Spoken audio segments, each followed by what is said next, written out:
todos los participantes que nos pueden dejar sus dudas o comentarios en el chat de Zoom. Y para aquellos que nos estén viendo desde Facebook o YouTube, de igual manera, nos dejan sus preguntas en sus respectivos chats para al final de la sesión comunicárselas al ponente. Esto sería todo por mi parte. Gracias. Nada más preguntarles si pueden escucharme correctamente. Sí, así es, se escucha bien. Bien, perfecto. Sí.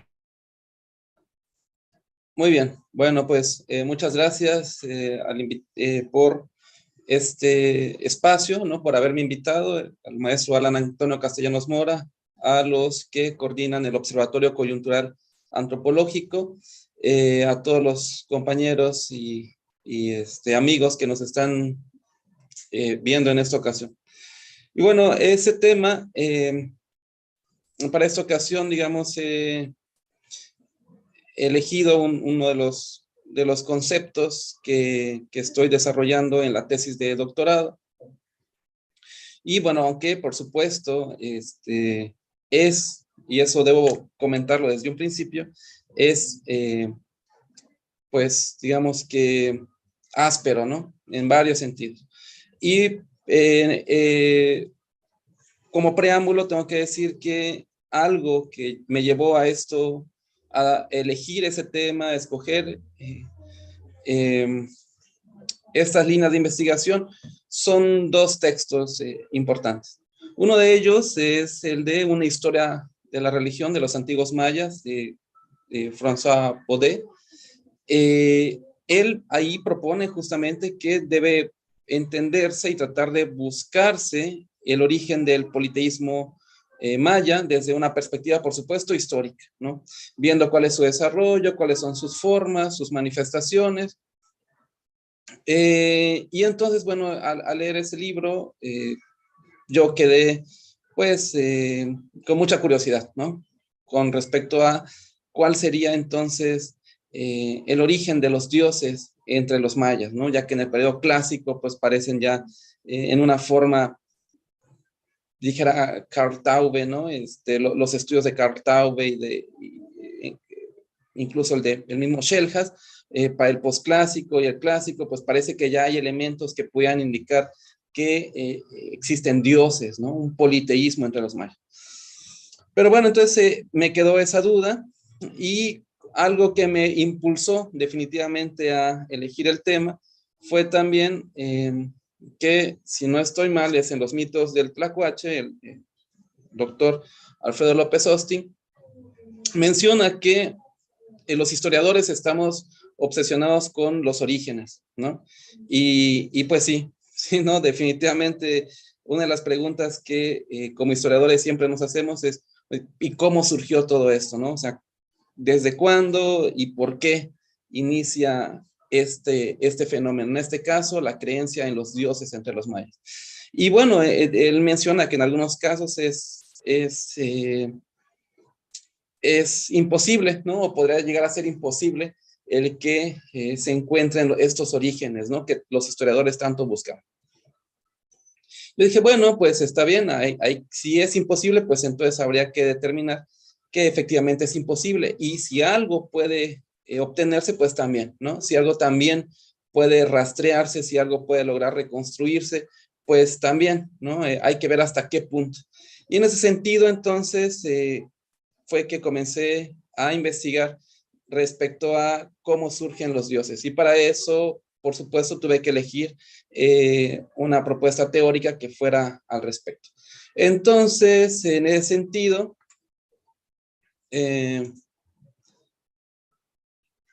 ¿pueden ver las siguientes diapositivas?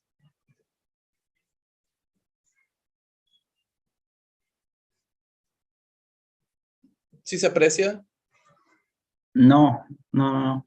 Hice una transición, cambié a otra lámina. ¿Sí la ven?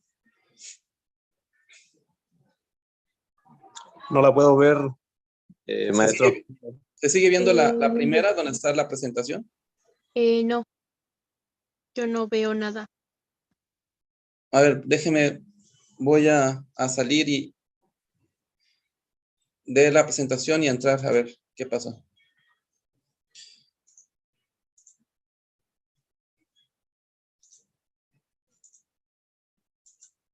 Mm,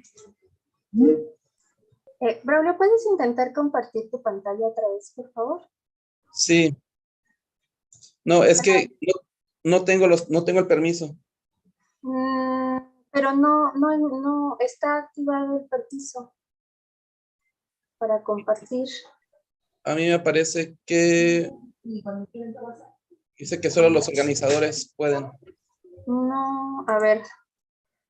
Un participante. No, de hecho, tienes el permiso. Yo soy Alina.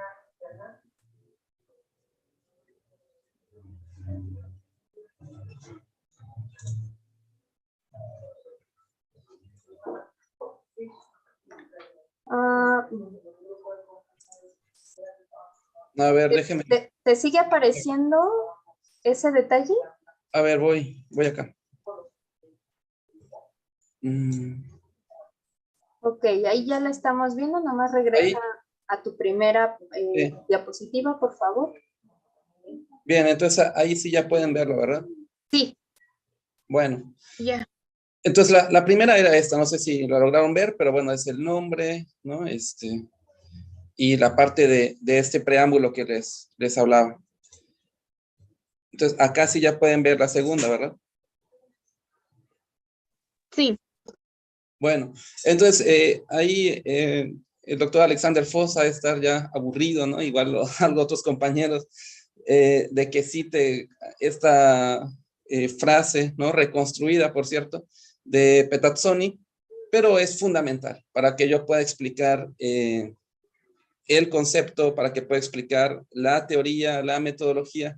Me parece que es esencial que comprendamos esta afirmación de Rafael Petazzoni, uno de los historiadores de las religiones más importantes que han existido. Y bueno, él con esto justamente declara pues su posicionamiento historicista, ¿no? Y el decir que toda aparición, ¿no? Presupone una formación, que todo evento tiene en su interior un proceso de desarrollo, eso es fundamental. Porque entonces, si nosotros afirmamos que entre los mayas existió un politeísmo, esa afirmación entonces está determinando un fenómeno que es justamente una religión politeísta, la creencia en varios dioses. Si nosotros afirmamos eso, entonces tenemos que necesariamente considerar que ese politeísmo se tuvo que haber formado en algún momento, que esos dioses tuvieron un proceso de desarrollo. Aquí la pregunta es entonces, ¿cuál fue el origen de esos dioses? ¿Cuándo? ¿Cómo y por qué? En ese sentido, entonces, yo desde ese primer momento les quiero dejar en claro que tengo esta perspectiva, ¿no? Desde la cual entonces estoy abordando el estudio del politeísmo, considerando que necesariamente y que de manera definitiva debió existir algo antes de. Y bueno, para esto, entonces, es importante considerar que este fundamento teórico,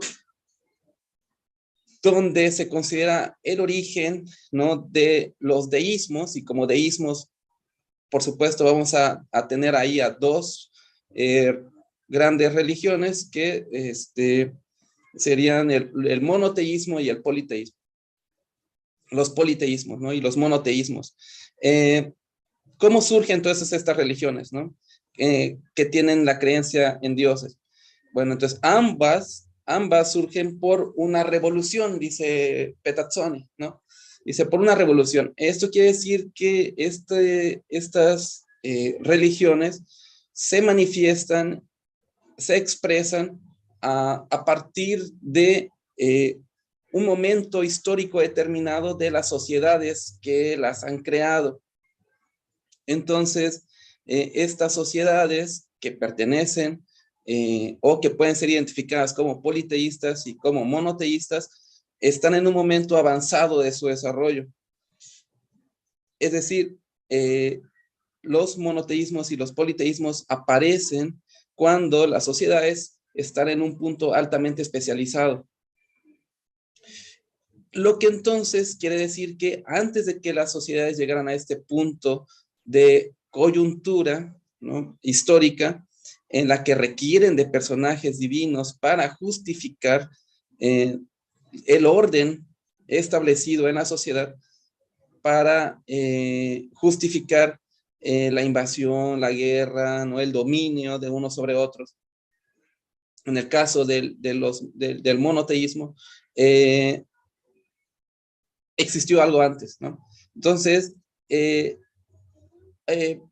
Brelich, ¿no?, quien menciona que entonces en el politeísmo se encuentran características, ¿no?, que no están aisladas, y estas características se pueden encontrar en otras religiones, incluso en el monoteísmo, como vamos a ver a continuación. Damos un ejemplo para que pueda haber una claridad al respecto de cómo también, incluso en un monoteísmo, hay una pluralidad de seres, ¿no? Que eso es algo que hay que tener muy claro, ¿no? Si en el monoteísmo hay una pluralidad de seres, en el politeísmo, donde ya de por sí se trata de una creencia en diversos personajes, la multiplicidad de seres que existen ahí es muy amplia, ¿no? Entonces aquí hay dos posturas, ¿no? Dos conceptos, ¿no? Brelich no define el predeísmo, de hecho esa es una propuesta, digamos, mía, ¿no? Que busca acuñar ese término para el estudio de las religiones monoteístas o politeístas.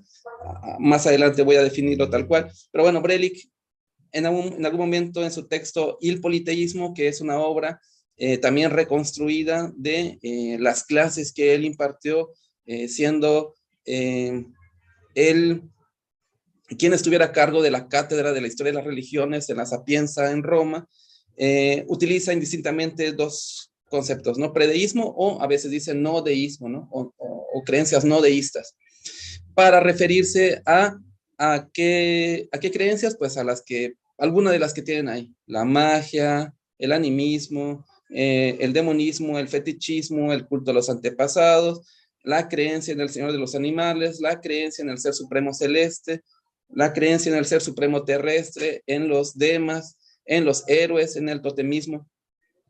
A este grupo de creencias es a quien Brelich, en algún momento, cuando está hablando, por ejemplo, de los elementos que sirven para crear el politeísmo, denomina como predeísmo, y que en otras ocasiones simplemente define como no deístas, para hacer una diferencia con aquellas que se enfocan específicamente en divinidades.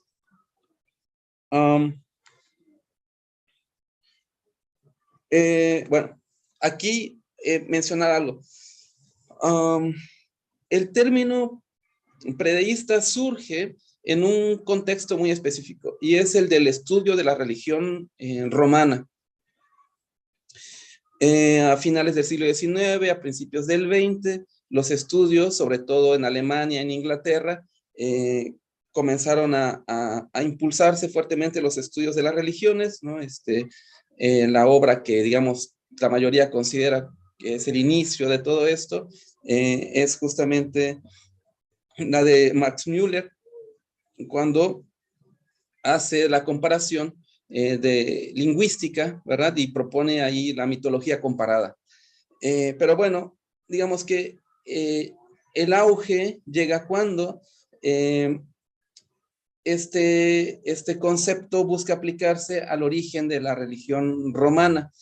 Y ahí había una discusión, porque algunos reducían la religión romana a ser una copia de la religión griega, ¿no? Y entonces quienes defendían este posicionamiento de los romanos, por supuesto, consideraban que no era así, y que tenía entonces una identidad propia, en una búsqueda como una especie de nacionalismo, los estudios de la religión romana comenzaron entonces a buscar los elementos que fueran propios de los romanos, a diferencia de las influencias orientales y de la influencia que podrían haber tenido de los griegos. Y entonces en esta búsqueda, una consecuencia de ello es que comenzaron a preocuparse entonces por la esencia de la religión romana. Es decir, por buscar los orígenes de la religión romana. Y entonces ahí cuando comienzan a utilizar el término predeísmo para referirse a todas esas creencias, digamos, como básicas de los romanos, previo a que se instauraran los dioses, ya de la época del imperio, ¿no? Entonces, ahí, pues bueno, existen una serie de textos que abordan estos orígenes de la religión romana, pero bueno, siguen siendo, digamos, un poco para la época, ¿no? Para el momento, fueron revolucionarios. Ya en el actual conocimiento que tenemos de las religiones, pues sí es, digamos, un poco simple, porque se pensaba que el numen, por ejemplo, el numen original entre los romanos, que es la manifestación, ¿no? Esto es lo que va a llevar posteriormente a que cierto tipo de númenes lleguen a ser dioses, ¿no? Pero es tal cual el numen, que pasa de ser una manifestación a una entidad personal, ¿no? Con características ya muy particulares y con un campo de acción determinado. Pero bueno, esto, vuelvo a lo mismo, en su momento fue revolucionario, pero luego cayó en una discusión y en una crítica a que era demasiado lineal y demasiado simplista, ¿no? Con tintes evolutivos, que por supuesto era lo que estaba en boga en la época, ¿no? A diferencia de esto, ¿no? Poco también en el sentido, perdón, aquí voy a rezar a tomar otro elemento que es importante, que es la obra de los antropólogos ingleses, de Taylor y de Fraser. Ellos también buscaban, ¿no?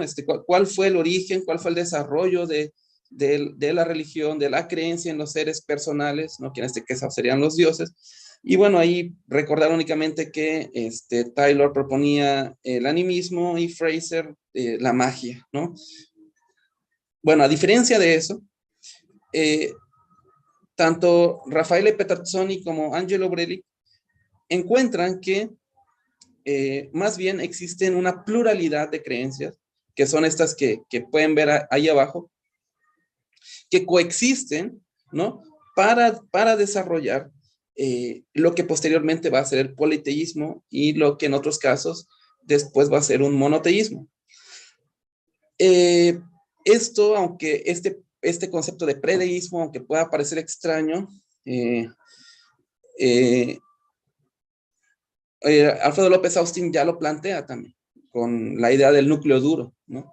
El núcleo duro, pues justamente es eso, ¿no? Él dice que hay creencias en el pensamiento mesoamericano que son las que permiten absorber, ¿no?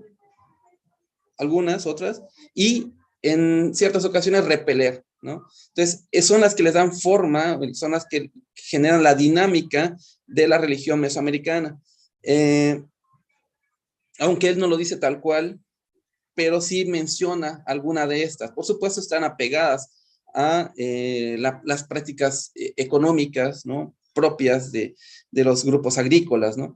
Y entonces, bueno, en ese sentido, el concepto de predeísmo debe entenderse como y aplicarse solo cuando tenemos claro que estamos ante un politeísmo o ante un monoteísmo. Es decir, no puede utilizarse de manera libre para cualquier tipo de estas creencias que están aquí apareciendo en la parte inferior de la presentación, no, sino únicamente el concepto predeísmo puede aplicarse cuando de manera concreta, fehaciente, ¿no? De manera muy determinante sabemos que estamos hablando en este caso de un politeísmo maya, ¿no? Si ya sabemos que estamos hablando de un politeísmo maya y afirmamos en ese sentido que existen los dioses entre los mayas, podemos entonces hablar de predeísmo maya, ¿sí? Refiriéndonos al momento previo de la concepción de estos dioses. Bueno, ahora únicamente voy a mencionar algunos elementos que son importantes, ¿no? De orden teórico, poco lo que les había dicho. De toda religión, ya sea monoteísta o politeísta, lleva en su interior una pluralidad de seres y creencias que son las que lo configuran y le dan los límites y sus alcances, ¿no? Que en ese sentido, esta definición podría ser aplicable también a lo del núcleo duro propuesto por Alfredo López Osti. Y bueno, que esta estructura básica de creencias, ¿no? Por supuesto, surge de la forma y la dinámica establecida a partir de los elementos económicos que permiten la subsistencia del grupo y de la relación que se establecen entre ellos para ordenar la sociedad.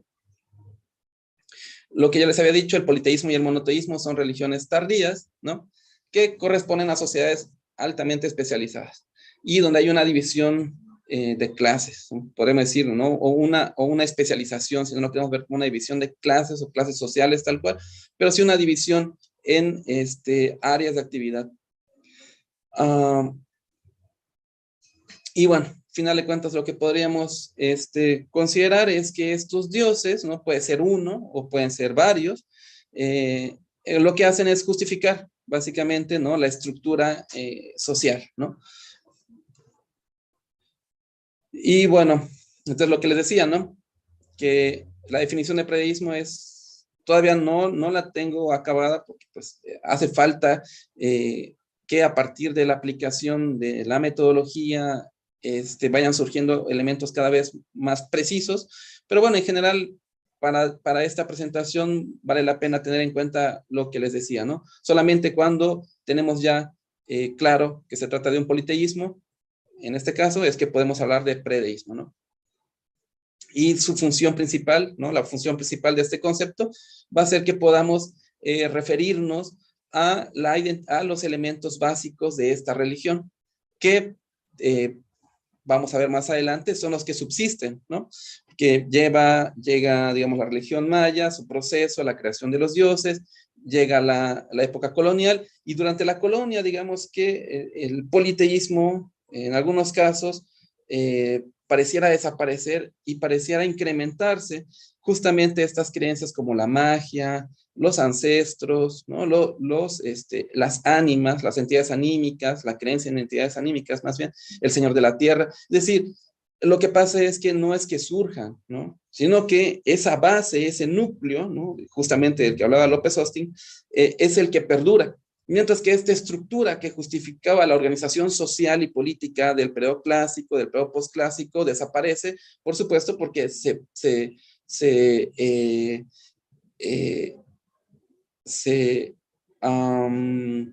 coloca, ¿no? Una nueva estructura, que es la que traen, pues, los ibéricos, ¿no? Y entonces, bueno, ¿cuál es la importancia de estudiar esto? Pues bueno, que gracias a que podamos definir que existe un momento previo a los dioses, podemos entonces identificar cuáles son esas creencias y cuáles fueron los medios por los cuales se generaron estos personajes, ¿no? Bueno, y ahí habría que ver, porque como vamos a darnos cuenta, un poquito más adelante hay al tener en consideración esto, tendríamos que ser cada vez más específicos con los grupos para poder identificar estos procesos históricos, ¿no? Estos vínculos que permitieron que cierto tipo de creencias predeístas pudieran reunirse para generar los dioses. Ahí va a depender de cada grupo, por supuesto, ¿no? Entonces no podríamos decir que los mismos elementos que permitieron crear un personaje como Tezcatlipoca van a ser los mismos que van a permitir crear un personaje como Cahuil. No necesariamente. Entonces, que esto es importante tenerlo en consideración. Cada uno de estos personajes va a tener una naturaleza distinta, ¿no? Que eso es algo evidente en algunos casos. Y, por lo tanto, entonces, los elementos predeístas que se constituyen para formar su figura son distintos.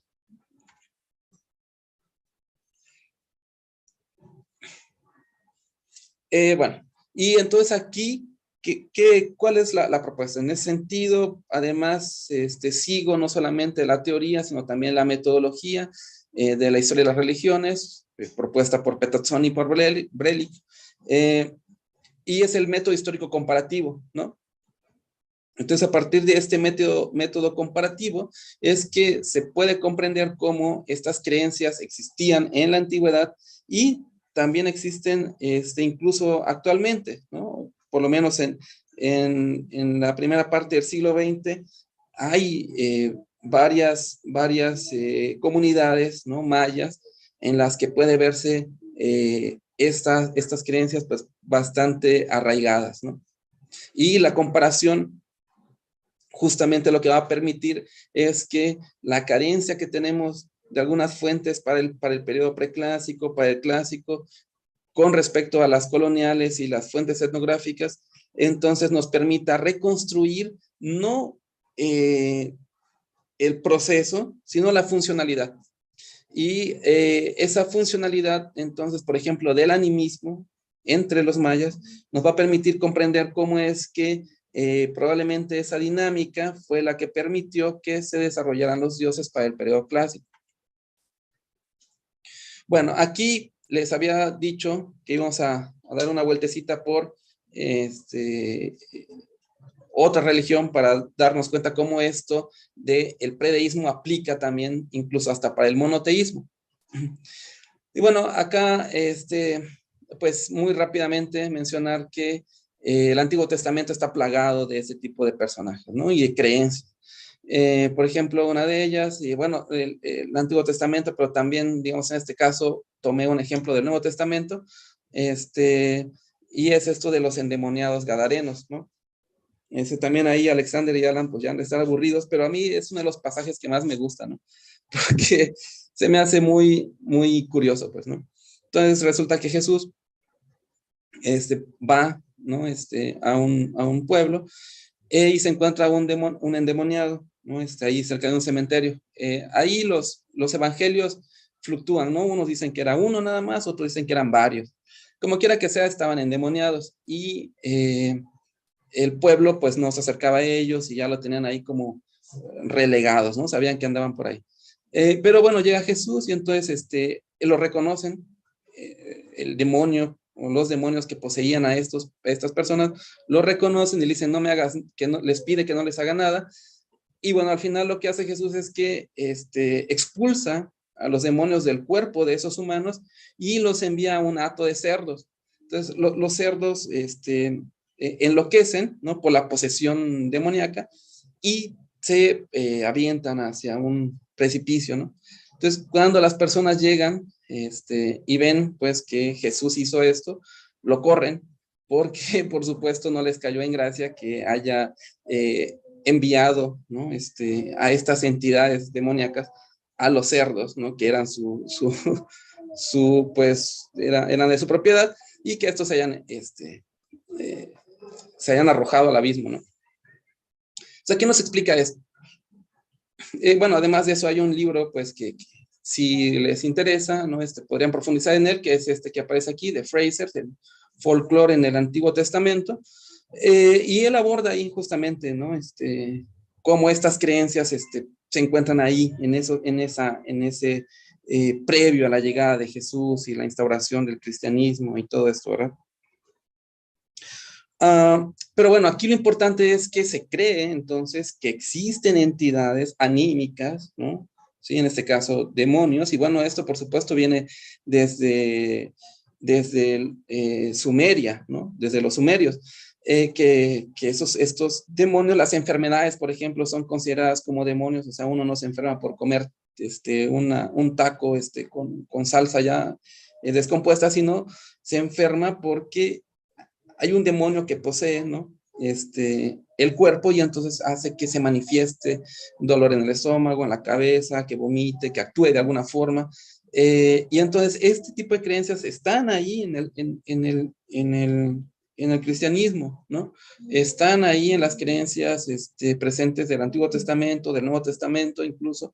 El hecho de que Jesús haya llegado y expulsado a esos demonios y enviado, o sea, eso es una transustanciación, ¿no?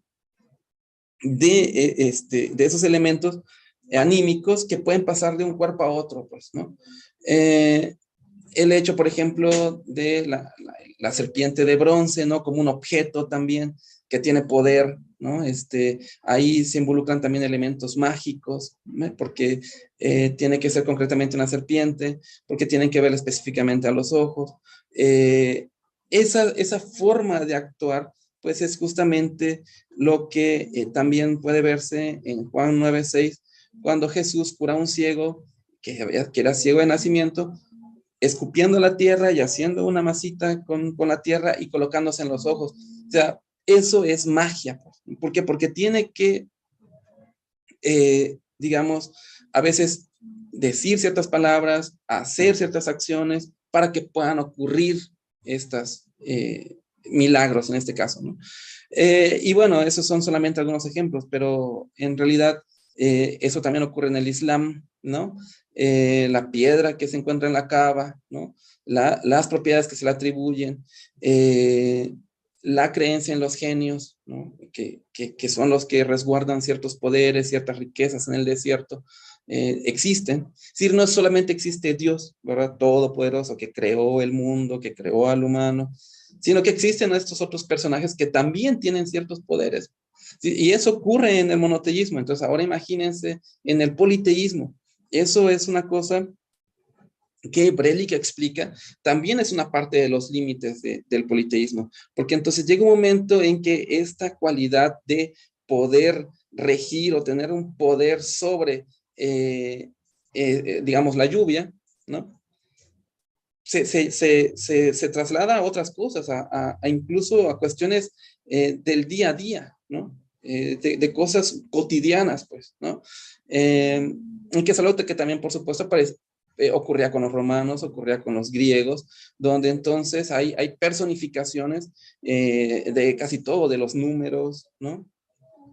Lo que ha llevado a decir que entonces hay una infinidad de dioses, ¿no? Pero bueno, ahí hay que tener cuidado con esas afirmaciones, porque más bien una parte de la propuesta de esto es que el que acuñemos este término, el que lo usemos, el que comencemos a analizar la religión maya, en este caso, desde esa perspectiva, lo que nos va a permitir es poder mesurar las interpretaciones y tener una mayor claridad con respecto a quizá ciertas cualidades concretas de cada uno de estos personajes.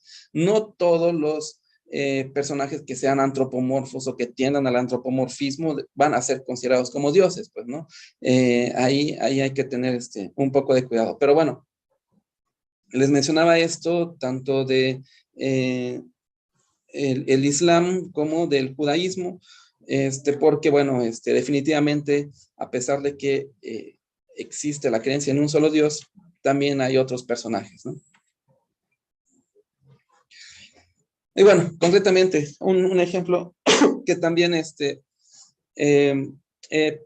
parece, pues, digamos, de particular importancia para explicar esta similitud, porque también es importante ver que gracias a que tanto en el monoteísmo como en el politeísmo existen elementos comunes, es que se pudieron hacer estas adaptaciones de las cuales el núcleo duro, no propuesto por López Austin, y tal como él lo define, ya funciona, pues, ¿no? Adapta ciertos elementos, ¿sí? Se acopla a ciertas creencias, ¿no? Ajenas, por supuesto.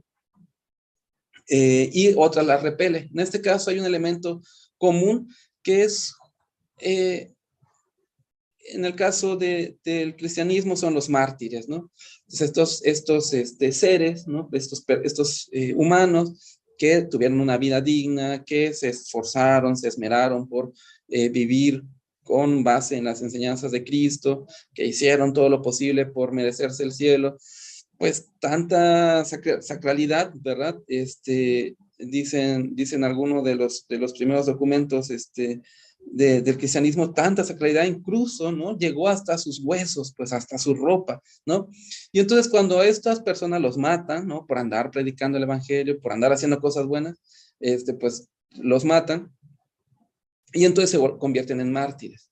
¿Y qué pasa? ¿Qué pasa? Que en algún momento incluso cuando mueren y son considerados como santos, pues comienzan las manifestaciones, ¿no? Y entonces las personas llegan y arrancan parte de su ropa, ¿no? Incluso les quitan parte de su carne, sus dedos, empapan los pañuelos con sangre, ¿no? O simplemente tocarlos, les arrancan el cabello. ¿Por qué? Porque tener parte de ese objeto, ¿no? De esa carne, de esos huesos, de ese cabello, de esa ropa que ha estado en contacto con lo sagrado, ¿no? Con lo divino en este caso. Por supuesto que transmite ese poder, que eso es algo muy, muy importante que tenemos que tomar en consideración al momento que estudiamos la religión maya, y una serie de creencias muy fuertes que tienen que ver al respecto de la creencia en los objetos de poder, ¿no? El fetichismo, bueno, es un concepto que también ha sido utilizado en la economía, ¿no? En la política, en la religión, y aquí lo utilizamos pues como la creencia en los objetos capaces de contener entidades anímicas o poder, ¿no? Energía, digamos, pues sí, que se considera de cierto tipo poderosa. Entonces, Diego de Landa, por ejemplo, si recordamos lo que dice Landa,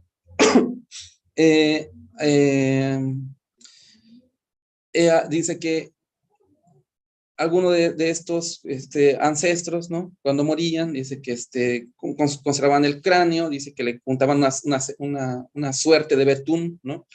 Y en la coronilla le hacían un hoyo y quemaban parte del hueso y lo colocaban ahí, que incluso eso se peleaban como de lo más importante de la herencia familiar, ¿no? Pues eso también es justamente, o más bien es exactamente lo mismo que ocurre con el elemento de los mártires, ¿no? Conservar parte de su cuerpo, sus huesos, ¿no? En Puebla, por ejemplo, hay dientes, ¿no? O también cosas que ellos han tocado, pues, ¿no? Decían que había unas partículas del manto púrpura de Jesús, un pedazo de la cruz en la que fue crucificado, en algunos casos incluso decían que su cuna, y algo que fue muy curioso es que en ese momento, ¿no? Que también tuvieron que sacar luego en un momento, la religión católica tuvo que ponerle un alto a esto porque se estaba saliendo de control, ya todo el mundo andaba vendiendo dientes de quién sabe dónde, y vendiéndolos por dientes de mártires, ¿no? Diciendo que ellos traían cabellos y traían huesos, y bueno, entonces todo el mundo, por supuesto, quería algo de eso, ¿no? Sí, ahora, ¿no? Las estampitas y los dijes y todo este tipo de cosas se venden muchísimo. Imagínense que les digan que traen un pedazo ahí del manto sagrado de Cristo, pues vuelve loca a las personas, ¿no? Pero bueno, entre los mayas también existen ese tipo de creencias y digamos que para concluir esta parte, simplemente me gustaría que tuvieran muy claro cómo en el monoteísmo también ocurre lo mismo, ¿no? Entonces, esto, digamos, es un ejemplo de cómo esta visión de Petazzoni y de Brelik con respecto a cómo se constituye el monoteísmo es real, pues, ¿no? Y no solamente se encuentra antes de la constitución de estas religiones, sino también posteriormente. Bueno, una cuestión también importante, aquí haciendo referencia a uno de los libros de Ginsburg, dice que Fray Bernardino de Siena, ¿no? Para combatir a los herejes, tuvo que utilizar los mismos elementos, ¿no? Porque entonces les quitó, ¿no? Los tableros, ¿no? Prohibió sus cantos, sus escritos, con los símbolos de su antigua religión, ¿no? Y en lugar de eso, entonces, les dio unas tablillas con el nombre de Jesús.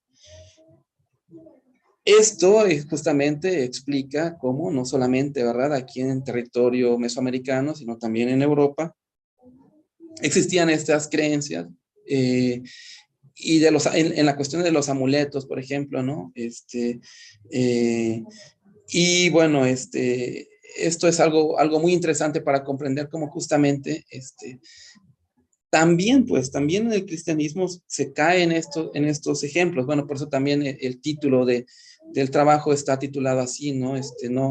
Me enfoco precisamente en el predeísmo de los mayas, sino que la idea es dejar claro que este concepto de predeísmo puede funcionar para explicar esta religión y otras, pues, ¿no?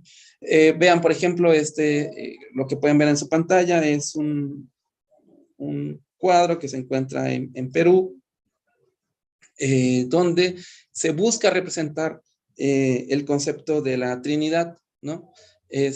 Pero también, por supuesto, en algún momento tuvo que ser prohibido ese tipo de representaciones porque, vean, ¿no? Se ve pues un Jesús, pues, quieren verlo así, pues monstruoso, ¿no? O sea, con 3 rostros.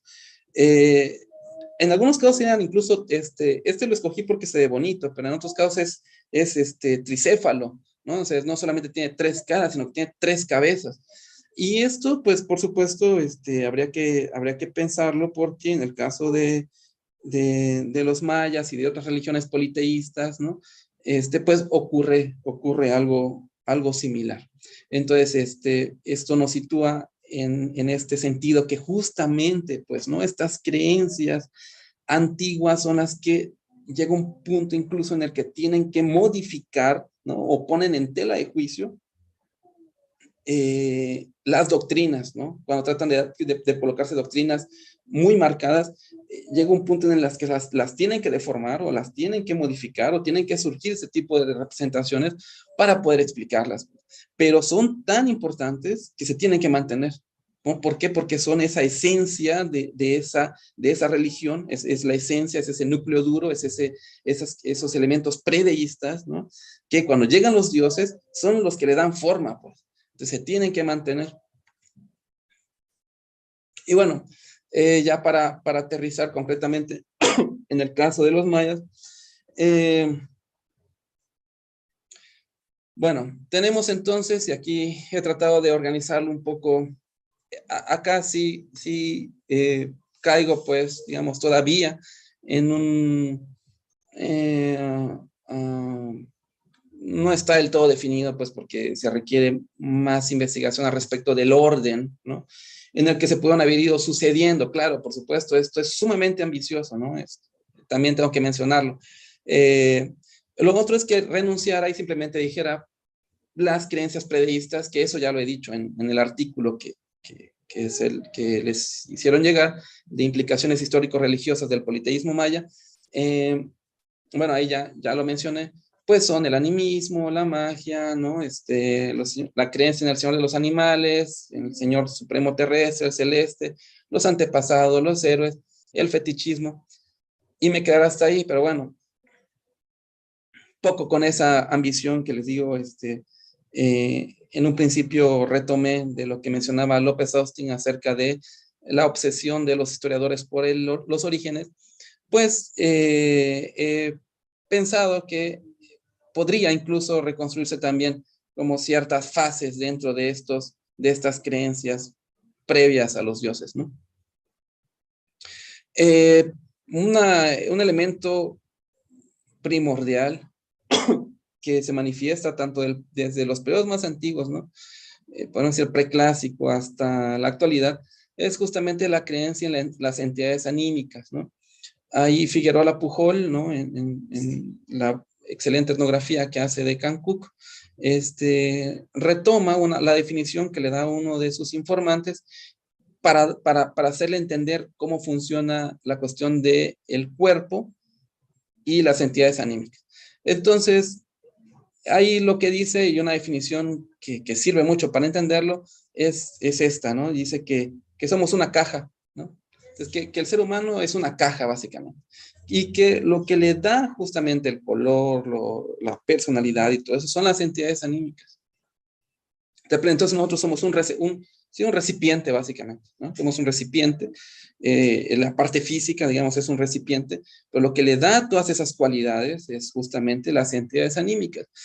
Y esas creencias son muy antiguas, ¿no? Y se encuentran desde, les digo, digamos, clásico temprano, si queremos irnos por las cuestiones de los textos jeroglíficos, donde tratan sobre entidades anímicas, ¿no? Podríamos irnos incluso un poco más atrás, haciendo algunas referencias iconográficas. Podríamos decir que sí están desde el preclásico, ¿no? Entonces, esa creencia en entidades anímicas pues existe, ¿no? Y eso fue antes de la creencia en dioses, ¿sí? Y es más, esta creencia en las entidades anímicas son justamente las que atribuyen cualidades muy interesantes a los propios dioses, ¿no? Porque, por ejemplo, el Wai, ¿no? También los dioses tienen su Wai, ¿no? No solamente los hombres. Entonces, en ese sentido, es fundamental, el animismo es fundamental para la construcción de las divinidades en el periodo clásico. Ahora, la cuestión del antropomorfismo, eso incluso podríamos decir que es quizá anterior, muy anterior. Y ahí, pues bueno, podríamos utilizarlo desde una perspectiva de semiótica o del racionalismo de David Hume, por ejemplo, puesto que el antropomorfismo pareciera entonces, según esta propuesta de Hume, es innato en el ser humano, ¿no? ¿Por qué? Porque solamente a partir de tu propia perspectiva es que puedes no comprender el mundo, sino interpretarlo, ¿no? Y entonces este elemento antropomorfo podría llegar a ser básico. Y en ese sentido podemos ver en todas las religiones antiguas, ¿no? Que son principalmente politeístas, por cierto, cómo se manifiesta, ¿no? Pensemos, por ejemplo, en los dioses egipcios, ¿no? Cuyo cuerpo es completamente antropomorfo, pero su cabeza es de un animal, ¿no? En el caso de los griegos, llegó un punto en el que ese antropomorfismo fue tan alto que desapareció a los animales y los dejó en un elemento simbólico, como en el caso de Zeus, por ejemplo, ¿no? Cuya elemento zoomorfo se posa en su hombro, ¿no? Como un águila. Bueno, en el caso de los mayas, por ejemplo, Chac, tiene en su cuerpo, es manifestado como si fuera una serpiente, pues, ¿no? Entonces, bueno, estos elementos antropomorfos combinados con los elementos básicos de la naturaleza que permite dotar de una característica personal a estos personajes es fundamental, ¿no? Entonces, por eso lo coloco en un primer momento. Quizá derivado de eso, ¿no? Aunque en un momento posterior, dentro de la estructura social y el desarrollo histórico, tendríamos al demonismo, que es la creencia en una pluralidad de seres, ¿no? Que no son dioses, ¿no? Porque no tienen un nombre concreto, porque su campo de acción es muy corto, porque no tienen una personalidad definida, pero que sin embargo actúan sobre ciertos momentos, ciertos espacios. De eso también, refiriéndome al trabajo de Figueroa Pujol, en Cancún los denominan como los ajau. Y esos ajau, pues, son los dueños o son los guardianes de ciertos espacios con características muy peculiares, como cuáles. Como, por ejemplo, un lugar muy fértil, donde donde abunda el frijol, ¿no? Donde hay mucho chile, mucho maíz, ¿no? Donde hay muchas plantas, donde hay agua, ¿no? Esos personajes, entonces, son los que resguardan esos espacios. E incluso, ¿no? En esa misma obra, se explica cómo se puede invitar a que vengan a vivir, ¿no? A la parcela, ¿no? De uno, pues para que por supuesto tenga esa misma, porque lo que hace que ese lugar tenga esa fertilidad es justamente la presencia de estos personajes, ¿no? Que, vuelvo a repetir, no son dioses, pues, ¿no? ¿Por qué? Porque su campo de acción justamente radica ahí. De hecho, por eso se les tiene que ir a hablar y a pedir para que vengan contigo, ¿no? Y te acompañen y entonces ahora vuelvan fértil también el otro espacio, pues.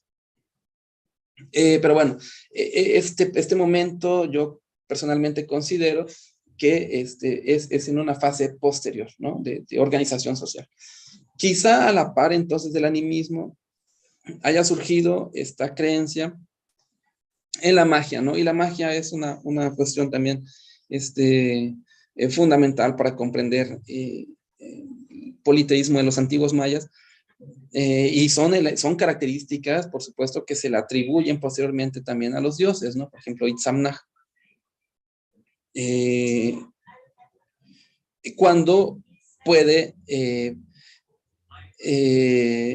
y bueno, eso incluso también creo en algunas etnografías, no recuerdo exactamente cuál, ocurre en el sentido de que pueden visualizar el tiempo, ¿no? O sea, en cuestiones del tiempo, o sea, pueden ver cuando alguien se pierde, van y se les pregunta y entonces ellos pueden, sí, digamos, la adivinación, pues, ¿no?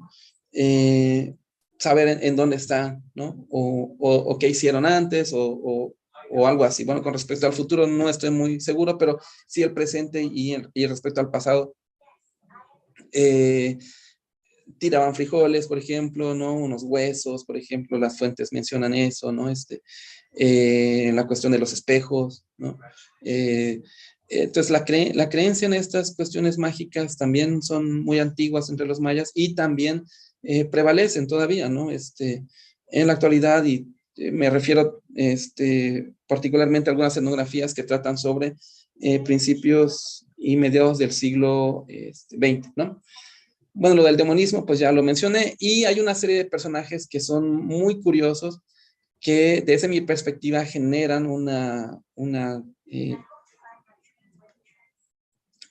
tricotomía muy interesante. Es el ser supremo terrestre y el ser supremo celeste. Muchas veces estos personajes llegan a confundirse.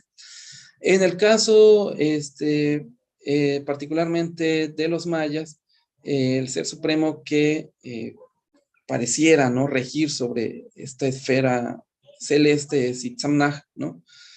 Mientras que en el ser supremo terrestre, pues ahí hay, y el señor de los animales, ¿no?, que también en la actualidad llega a confundirse, dicen el dueño de la tierra, el dueño de los animales, o el señor de la tierra, el señor de los animales. ¿Por qué? Porque pues tiene una función, por supuesto, en este plano, pues, ¿no? Mucho más accesible, ¿no? Vinculado a partir de un elemento que es muy importante, que es la cuestión de la cueva y la montaña, ¿no? Entre los grupos mesoamericanos. Y entonces, en donde habitan es justamente en ese mismo lugar, y eso también explicaría por qué en la iconografía del periodo clásico estos personajes son caracterizados los tres de la misma forma, ¿no? Como un anciano, ¿no? Como un anciano, porque surgen quizá en un primer momento de un mismo personaje, pero las necesidades sociales, ¿no?, que eso es parte de la tesis de maestría, pero que tiene que ver también con este desarrollo y la creación de los dioses, el mismo desarrollo de la sociedad hace que estos personajes se vayan saturando de contextos, de acciones, de funciones, y llega el punto entonces, no por los personajes, sino por el desarrollo de la propia sociedad, que esas funciones, ¿no?, que ya son muy especializadas, tienen que separarse. Y entonces, por supuesto, esto se ve reflejado en la iconografía y en la cosmovisión, y estos personajes comienzan a tomar ciertas características distintas, pero algunas veces todavía se manejan y se manifiestan de una forma común, porque por supuesto surgen de un mismo personaje, ¿no? Tienen un origen común, pues. Y bueno, la creencia en estos personajes también, les digo, o sea, está desde épocas muy antiguas, aunque bueno, ahí sí nos vemos un poco limitados con las fuentes, porque tendremos que limitarnos a los periodos del clásico temprano hasta el posclásico, pero pueden verse ahí, ¿no? Sin embargo, la creencia en el Señor de los animales, por ejemplo, es muy antigua, ¿no? Y se encuentra no solamente entre los mayas, algunos proponen incluso que Shiva, por ejemplo, uno de los principales dioses hindú, del hinduismo, es digamos, una extensión, una derivación del Señor de los Animales, ¿no?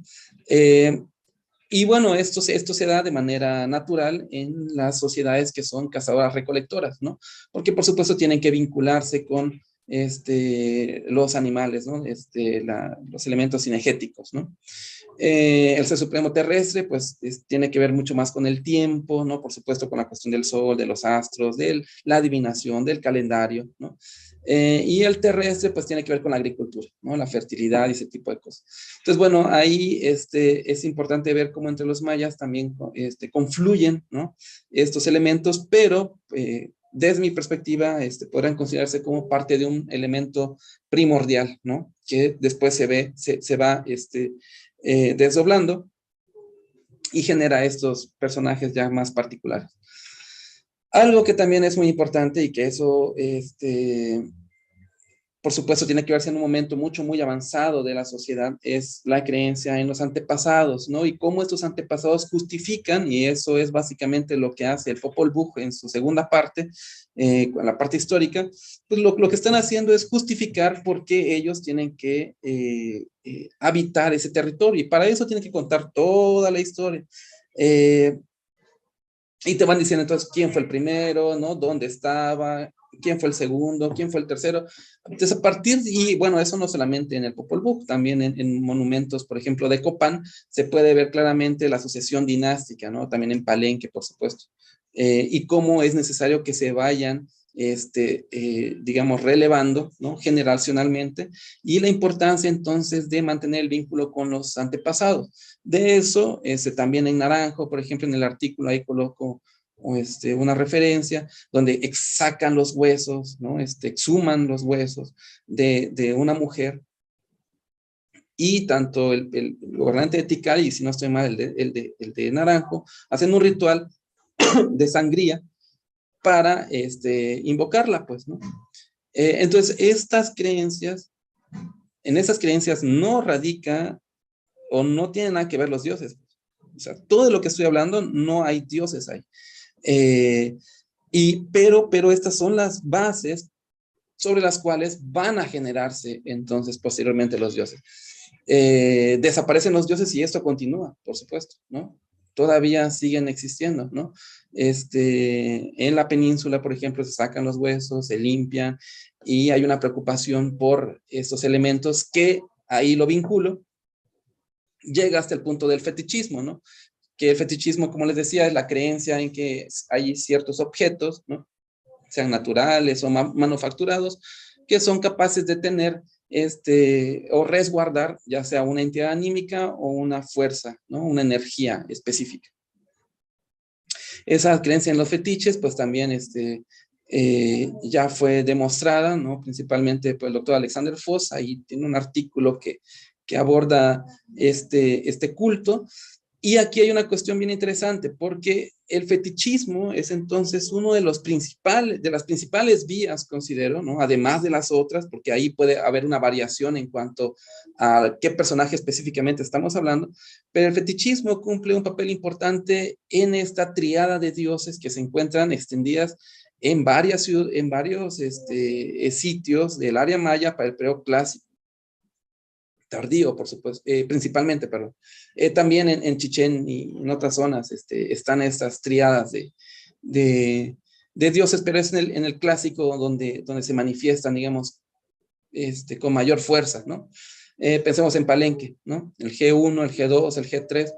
Estos personajes tienen un espacio concreto, y ese es uno de los también elementos fundamentales para que puedan ser considerados como dioses, ¿no? Los otros no, los otros son seres que habitan ahí, ¿no? Cerca de una cascada, que están por ahí, en un árbol concretamente, ¿no?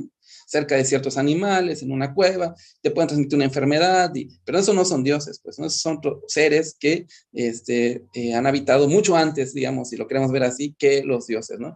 Los dioses tienen particularidades muy específicas, ¿no? Tienen que tener un nombre concreto, tiene que tener una casa, un lugar en el que estén. Hay un tiempo también, concretamente para hablar con ellos, en el que se manifiestan de manera particular. Y el fetichismo es uno de estos elementos predeístas que hacen que se configure un politeísmo muy curioso, como de las triadas, ¿no? Las fuentes coloniales hablan también, y la iconografía pareciera demostrarlo, de estos objetos, ¿no?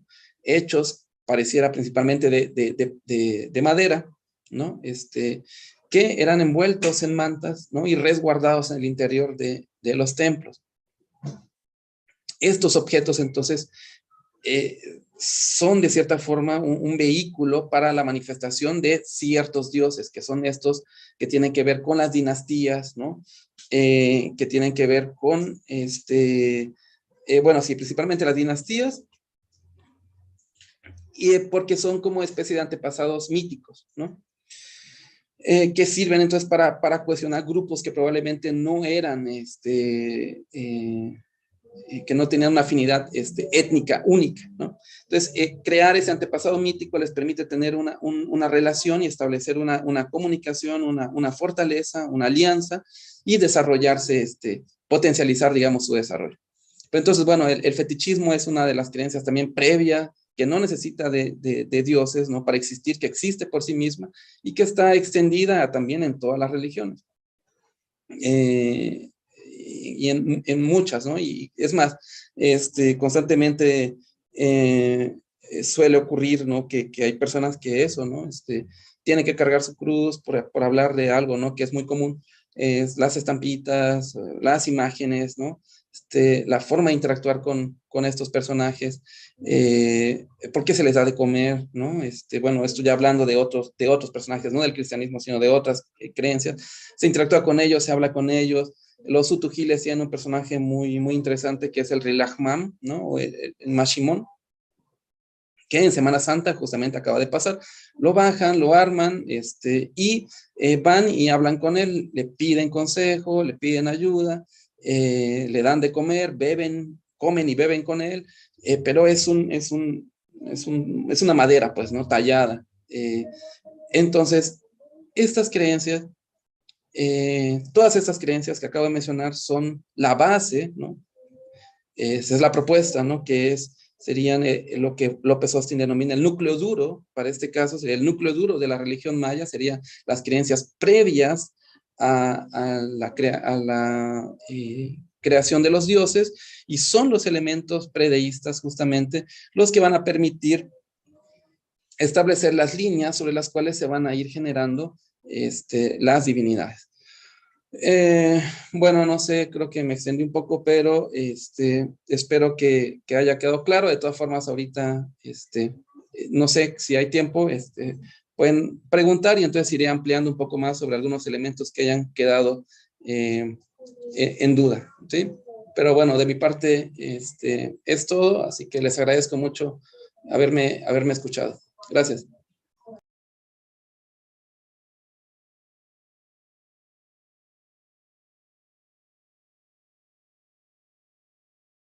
Bueno,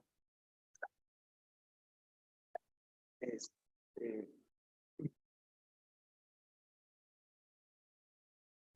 ¿alguna duda, comentario que tengan con respecto a la ponencia?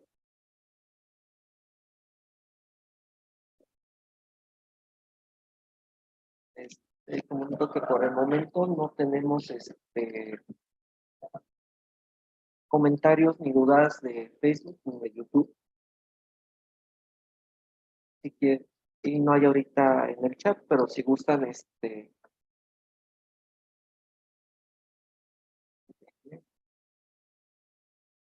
va a comenzar.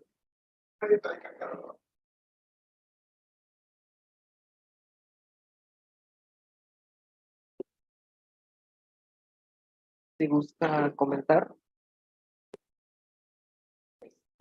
doctor Alan.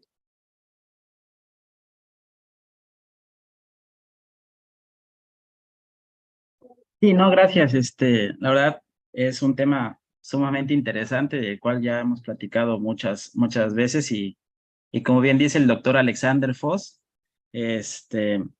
pues es un tema pues sumamente complejo, que tiene muchas aristas y que a su vez pues uno se puede perder mucho en estos temas, ¿no? Debido a la gran cantidad de teorías o gran cantidad de pues elementos, ¿no? Con los que se cuentan. Entonces, justo uno de los elementos que mencionaba era el Rilahman, ¿no? Y bueno, como en la actualidad aún tienen estos elementos de continuidad, ¿no?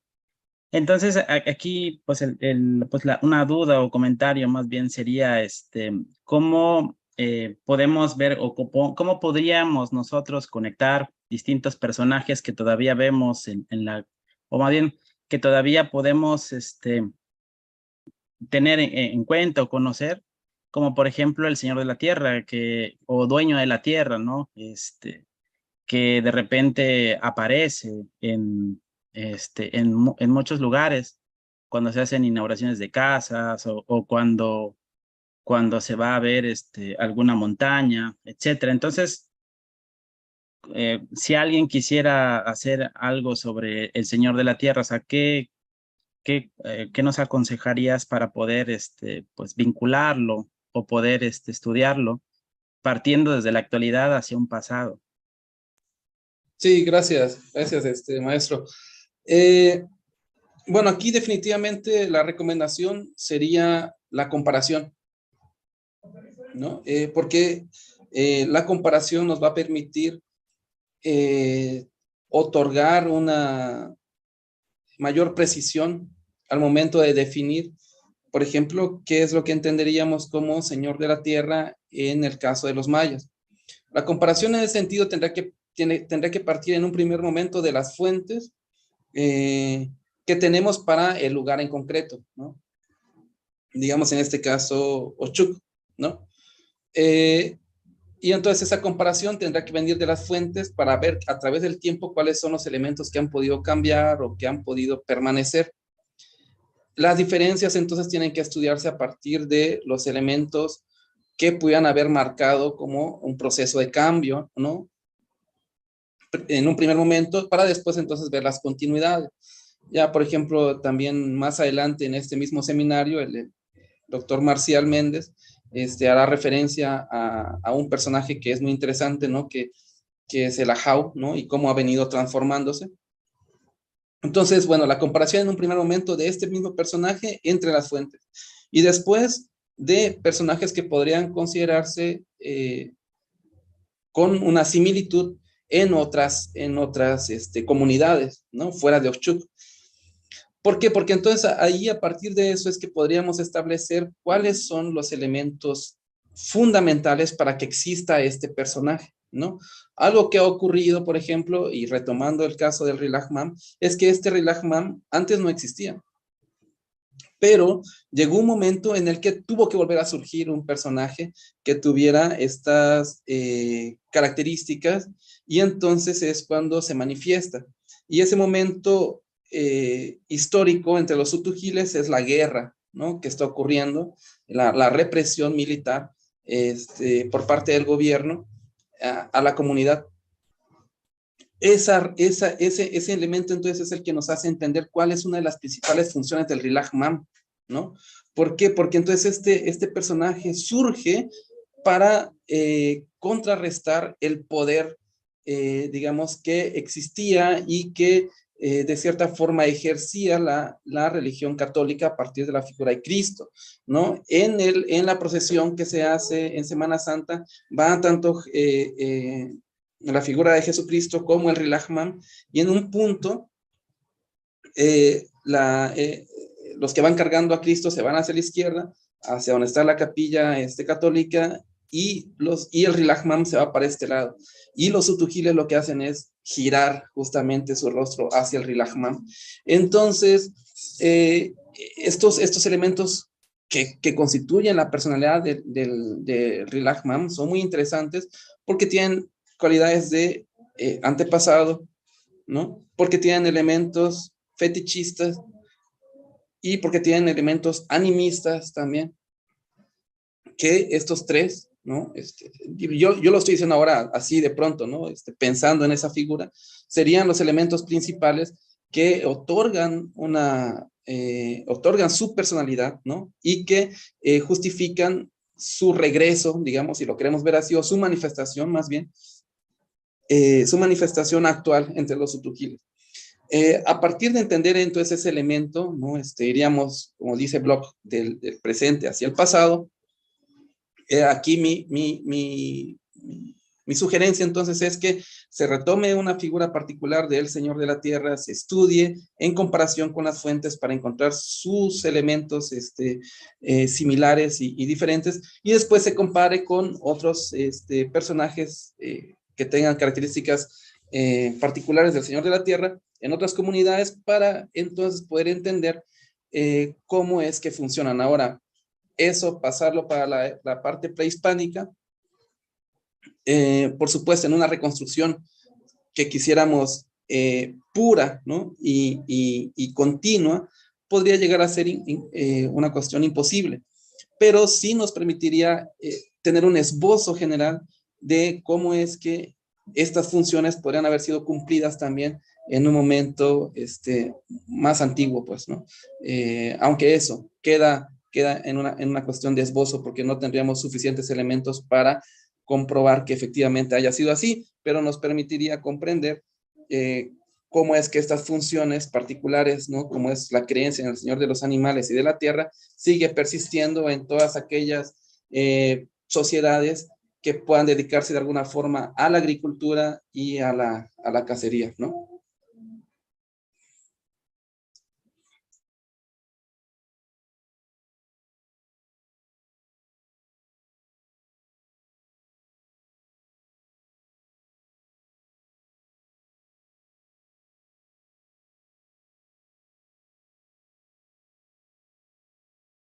Bueno, ¿algún otro comentario o duda que les gustaría?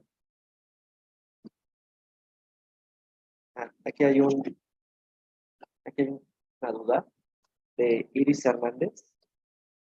Disculpe, ¿qué textos nos recomienda para profundizar sobre el tema? Bien, bueno,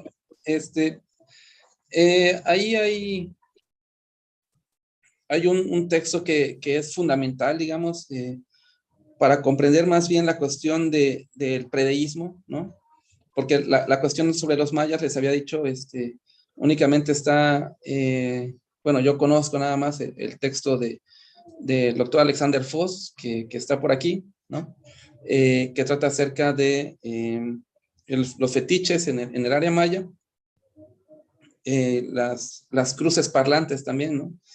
Y bueno, yo tengo dos ahí, uno que trata sobre las implicaciones del politeísmo, que es, digamos, una segunda versión de un artículo que también está publicado por la revista Quetzalcali, que es sobre el animismo. Entonces, digamos, la parte sobre los mayas, pues no hay mucha información, pero la parte teórica, hay unos excelentes libros de Brelik, sobre todo, ¿no? Que tratan sobre este tipo de creencias, ¿no?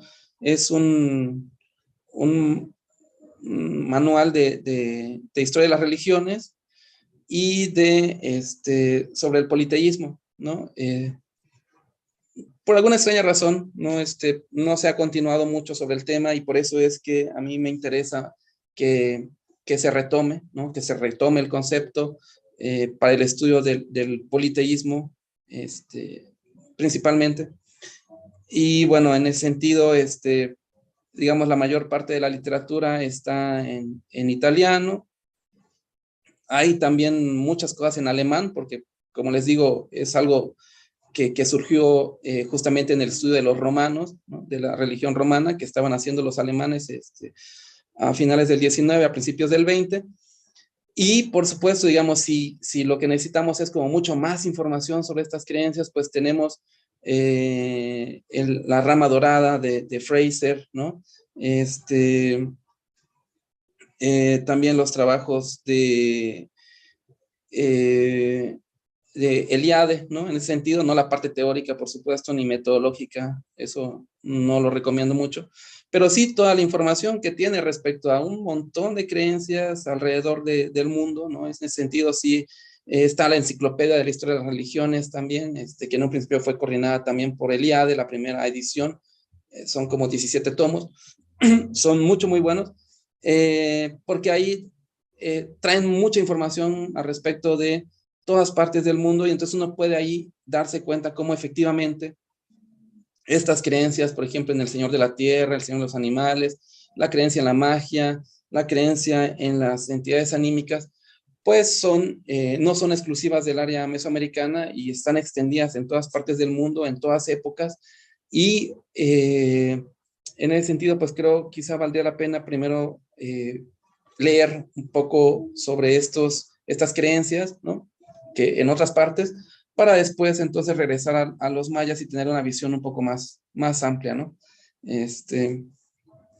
Entonces sí, digamos, en ese sentido quizá básico sería leer el texto de del doctor Alexander Foss. Que si nos hace favor puede quizá escribir por ahí el título tal cual, ¿no? Porque esta me parece primero en maya y luego viene en español. Pero bueno, digamos que esta aplicación, pues, sí no es algo que esté muy extendido, se está comenzando y pues bueno, por eso la tesis de doctorado va también sobre eso, ¿no? Esperemos que en los próximos años haya mucho más, pues sí, reflexiones, discusiones al respecto, ¿no?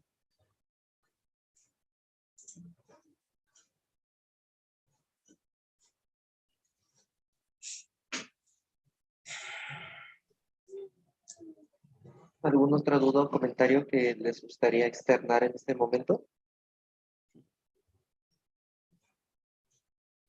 Igual, pueden hacerlo ya a través de sus micrófonos o escribiendo pues en el chat.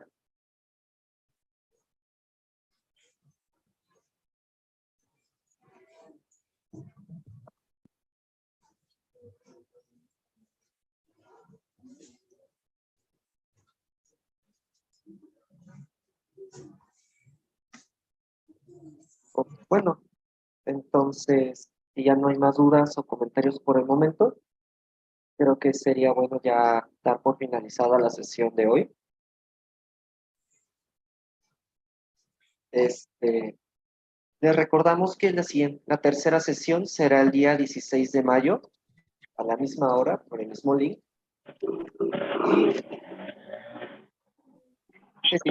Ah, ¿alguien va a comentar algo? Tome mi asistencia. ¿Vale?